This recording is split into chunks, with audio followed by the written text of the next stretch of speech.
Dalam menggenapi rencana Tuhan selalu melibatkan kekudusan. Kekudusan adalah tidak mau mencemarkan diri.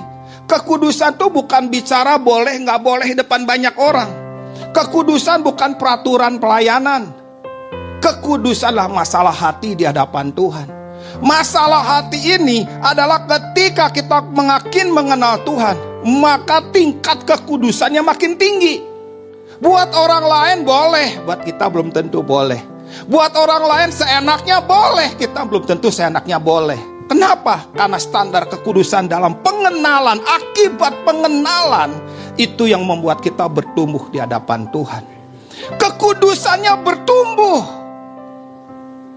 Kekudusan itu bukan peraturan di mana orang melihat kita. Kekudusanlah masalah di dalam, di mana kita menetapkan, Tuhan, aku tahu yang gini-gini engkau gak suka. Aku tahu yang seperti ini engkau gak berkenan. Aku tahu Tuhan yang gini engkau benci. Aku tahu yang gini membuat engkau sedih. Itu urusan di dalam. Jadi kalau kekudusan berbicara luar itu peraturan.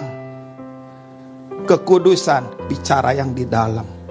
Ketika kau makin kenal Tuhan, maka lihat cara hidupmu beda. Cara hatimu bergerak beda.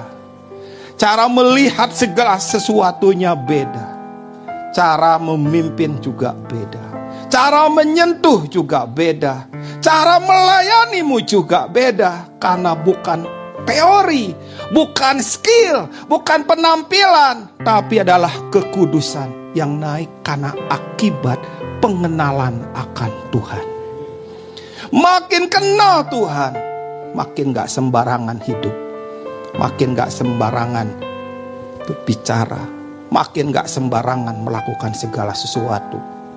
Karena apa? Karena di dalam urusan kekudusan. Kita lihat tokoh-tokoh Alkitab yang berantakan dalam masalah kekudusan. Tadi kita dah bahas Abraham.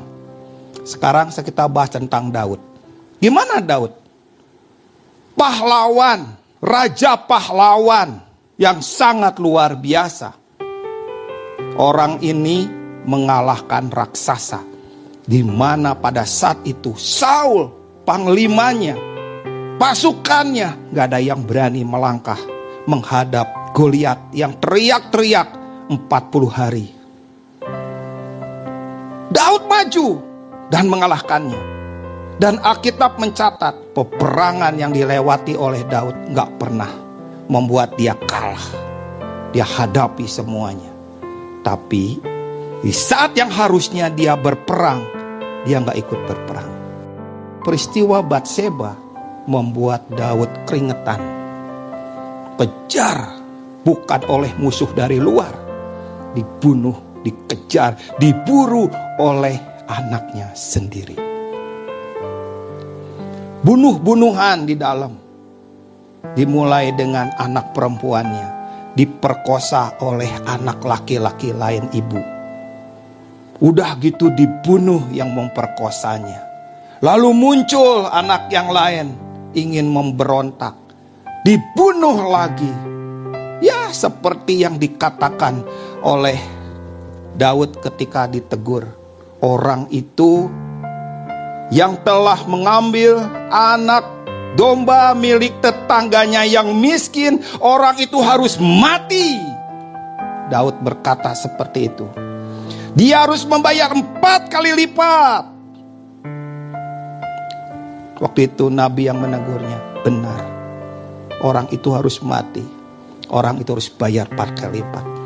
Kamu tahu gak Daud siapa yang pelakunya? Kamu. Daud langsung hancur hati.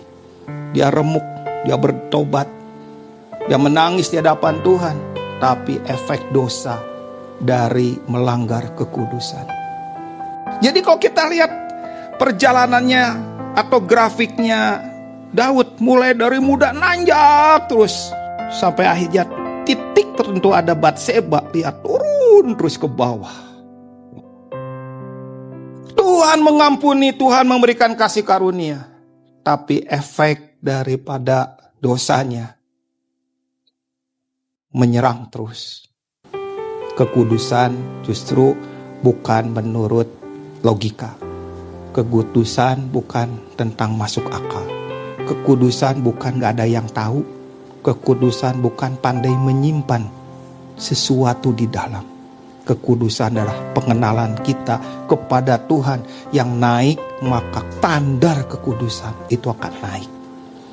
Apa yang boleh menurut banyak orang, mungkin ketika engkau naik di hadapan Tuhan standarnya, engkau akan berkata enggak boleh. Mungkin buat orang lain biasa, tetapi hatimu langsung mengatakan, alarmnya berkata, nah yang gitu enggak lagi, nah itu kekudusan.